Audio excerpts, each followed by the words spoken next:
Both these songs were pretty much finished, and a song called Caroline. And at that time, you know, the group was a bit fragmented anyway. There were 5 managers and a whole bevy of lawyers, which was both comical and a little sad at the same time. I had the choice of either continuing on to make the solo record and kind of extending that fragmentation by just showing up in the studio and, you know, be on the periphery, or to sort of surrender to the situation and try to make it more of a family thing, because I pretty much had the idea that that was going to be my last work with the group. So we chose the latter. I mean, the album put them way back up there. Big Love was the biggest hit they'd had in ages. Right, yeah. All in the year of 1987, and then you left. Well, you know, I had not been that happy in that situation for maybe a couple of years before that, because at least in my perception, it was an atmosphere which wasn't very conducive to creativity anymore. And at the same time, being the one who was pretty much responsible for taking the raw material in the studio and fashioning it into records from the other 2 writers and myself, I mean, that's a certain responsibility. And it seemed to me that getting through the record and then leaving before the tour was going to be less of a blow for them than if I had left, say, before a record, because they had the new material. They could, in a sense, not even miss a beat, you know, and just sort of find someone else, or as it turned out, 2 guitarists to replace me. And there's a compliment in itself. Yeah, that was sort of an inside joke for a while. And, you know, to be able to take that on the road, and in the process of the tour, sort of get their chops together with these other people, and then be able to continue in the studio from there. So it was, you know, it was something I had to wait to do until it was all right for everyone, really. Well, anyway, that was then, and this is now. Yes. A new album is about to be released, as I've said. And I think, in a way, this track we're going to do now, called Countdown, is kind of autobiographical of your situation, in a way, isn't it? In a way, yeah. You know, you find yourself in a group situation, and you've got to concentrate on the aspects of your contribution that really relate to the group. And sometimes, if you go with that, certain things that might be important to you are kind of put off to the side or neglected a little bit. So one of the things I was able to do on this record was really, after making the jump and taking more responsibility for my own happiness and my own creativity, was to gather a few more creative tools into one place and to concentrate on the guitar a little more, you know, and there is a great guitar sound on this track. And yeah. So that the whole end of the track is this great sound. Is that guitar going through a synth or something? Or? No, a lot of people have asked that. I was watching television, and there was a classical concert on, and it occurred to me that a guitar that sounded a bit like a violin would be something interesting. So we thinned it way out and slowed the track down just a little bit, and it came up sounding like a little bit of a bee sting, you know. Lindsey Buckingham and Countdown.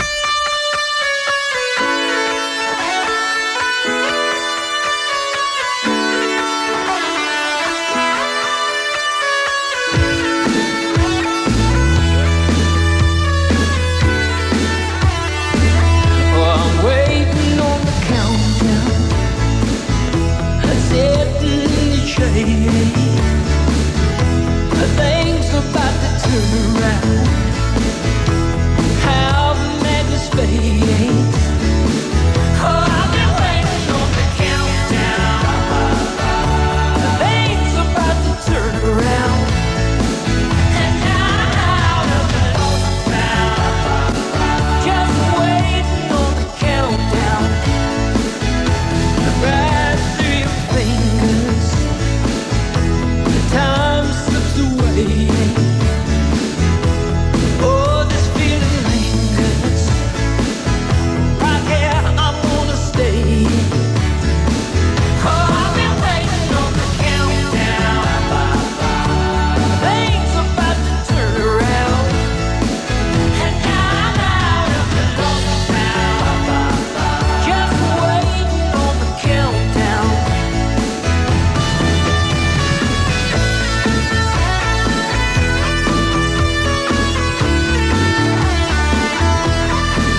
Tasty little solo, Mr. Buckingham. Thank you.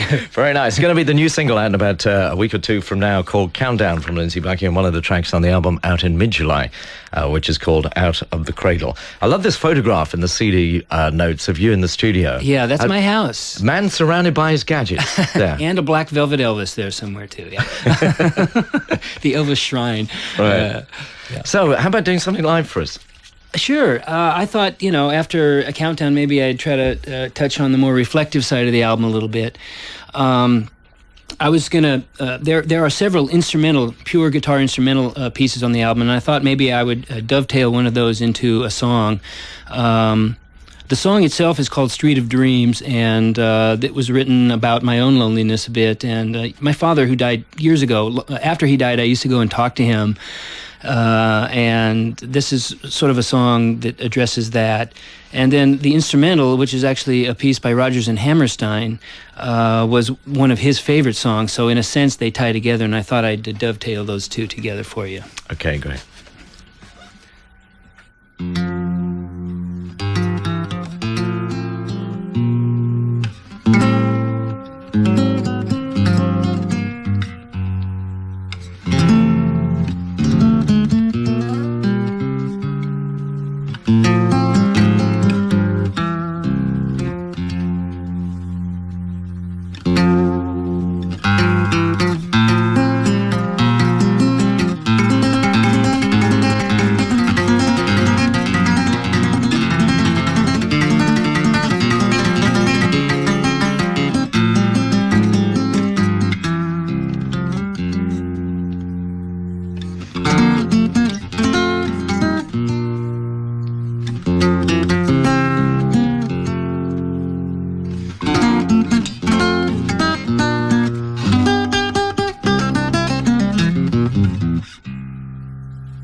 Can't get going.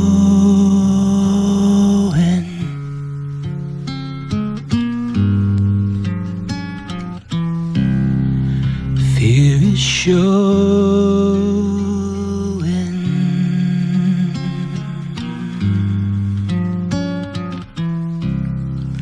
On this lonely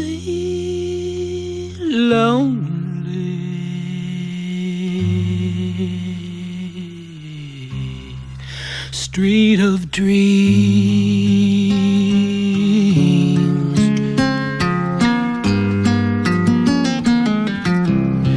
and there's no telling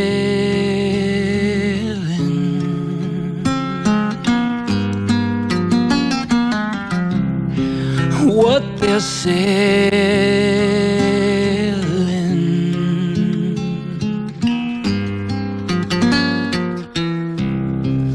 On this lonely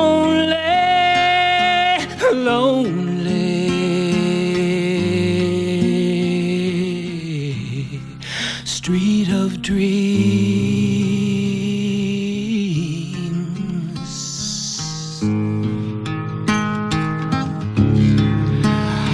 Well, there's a shadow on my daddy's stone where he was laid to rest. I ask him, is this just a dream, or is it just another test? I turn my back against the cold, turn my face into the wind. I wonder, will I ever make it home again? Shadow on daddy's stone, daddy is gone, it seems. I ask him, will I ever stop dreaming dreams? He said, never, never, never. And I was praying.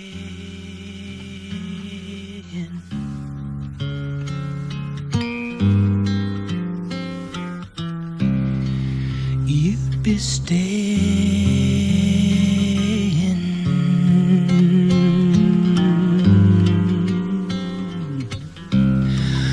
On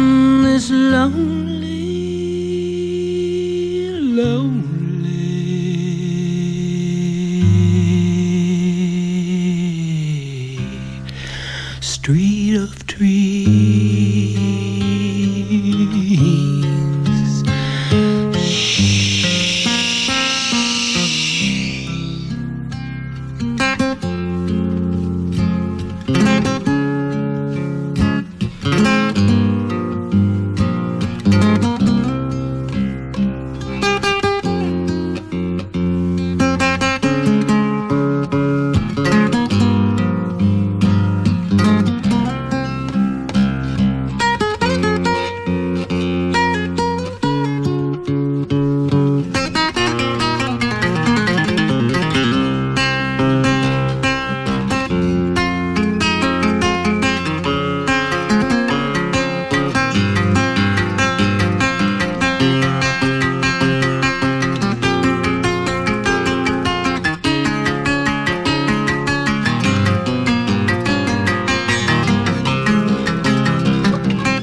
Lindsey Buckingham playing live on 1FM, Street of Dreams from his new album.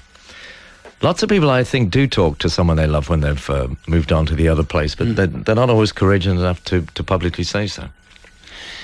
Well, you know, this album, not specifically the subject matter, but the emotional tone is about distancing yourself and trying to put any period of time that has good and bad things going on for you in the healthiest possible perspective. So in some ways, there was some tie-in between early family life, real family life, and the family life of Fleetwood Mac. And so a lot of these things got mixed up and were addressed in the same way. So this was something that seemed to fit. Because he and your aunt probably got together. Was that aunt that left you $12,000 or something? Well, this was that your father's sister? No, actually, I have no idea who that was. that was an aunt that I had never even met, and out of the blue, my two brothers and I both got left $12,000 from a house that was left to us, and you know, oddly enough, through that, I was able to purchase my first Ampex 4-track, on which I really cut my teeth in terms of being able to sort of meld a guitar style and pop sensibility with the art of recording, you know. And just talking about family and things, going back to that Buckingham Nicks album that we played a track from earlier on, it says dedicated to A.J. Nicks, the grandfather of country music. Stevie's dad or no, her grandfather. Yeah, he was an aspiring country and western singer, and he was quite a colorful guy. He never made it as a country singer, and he was a little frustrated, but he had he'd written a lot of great songs, and I think he was probably somewhat of an influence on Stevie in her, you know, fledgling days. Well, he got his name on a good album. Yes. That should be out on CD, shouldn't it? You know, Stevie and I bought the rights back to that a couple of years ago, and there just hasn't been a time when it seemed opportune. I've understood within about 6 months ago, I found out that of the things that you can't get on CD, that's like number one requested. So we'll probably put that out beginning of next year, I have a feeling. Yeah, I think you're waiting for your album to do really well. Well, and then yeah, you'll get a better deal. I don't want to compete with myself. All right. Do you ever? I know you're looking forward to playing live the tracks from the album. Will you incorporate any Fleetwood Mac songs? I mean, oh, sure. You know, there's. I think it's foolish to try to ignore your past and again in the same way of looking at things as I was talking about the record, not to be proud of it. And there are so many staples of the Fleetwood Mac show that would be to my benefit to do. I mean, Go Your Own Way, the live version of So Afraid was really one of the highlights of the show. A song that I may do a little later today, Never Going Back Again. You know. Why don't you do it now? Okay. Anyway, their live show is going to be great because we could do some really just me on acoustic in the same way that you're hearing it now, and then I was thinking about getting a bass player and a drummer who were almost jazz oriented, and you could do some of the show as a 3-piece, and then of course the rest of it you'd have to section out to cover the more elaborate things well. So I'm really looking forward to touring. Never had a chance to do that before on my own, so that's going to be a lot of fun. When might it be in the UK? Any Well, ideas it's a yet? little up in the air right now. We have things to do here, and we have some more press to do in the States, and I think we may come back here again before we have a chance to really start rehearsing that. But it's looking for the musicians is next on the list once we get back, so that's going to be, it's coming up soon. Okay. Can we hear that song then? Yeah.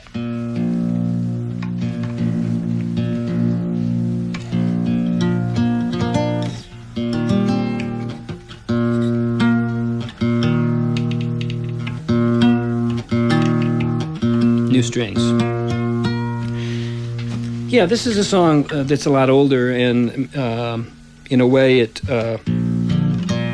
taken on a new meaning for me because I was in a good frame of mind when I wrote it, and you know things go in cycles, and it's sort of come back on itself. So this is called "Never Going Back Again."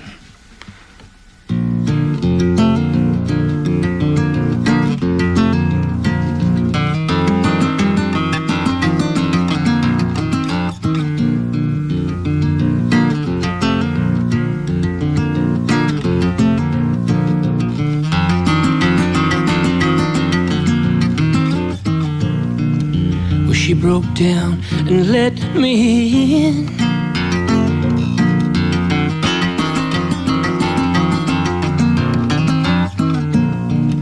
And made me see where I've been.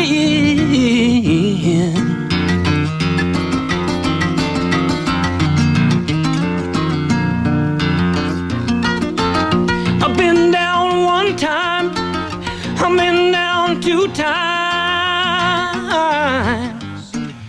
I'm never going back again.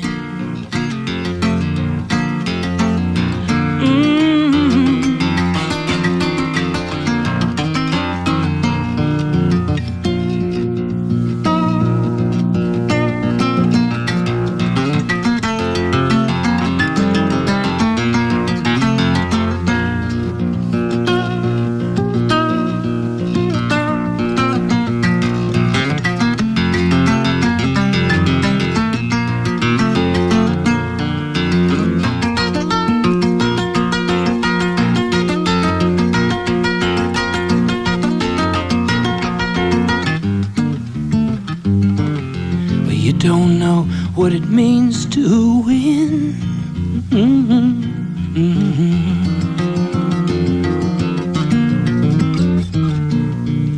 So come round and see me again.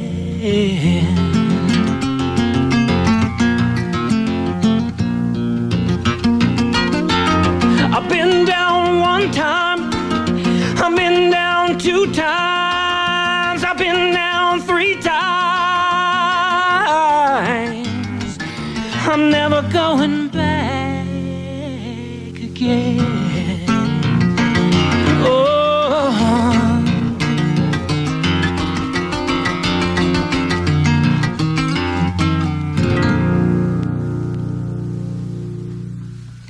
That was fantastic. Thank you. Great. Lindsey Buckingham, Never Going Back Again. Did you have formal classical training on guitar? Or? No, oddly enough, I'm really a total primitive in that sense. I mean, it may not come off that way, but I started playing very young. I had an older brother who started bringing home rock and roll, and I learned to play the records. And I've never had a lesson, and can't read music for that matter.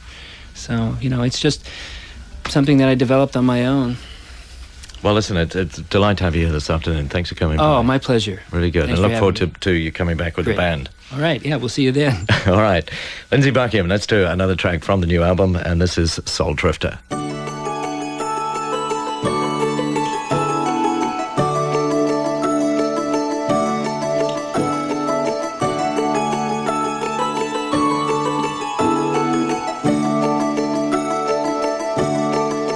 I'm a soul drifter.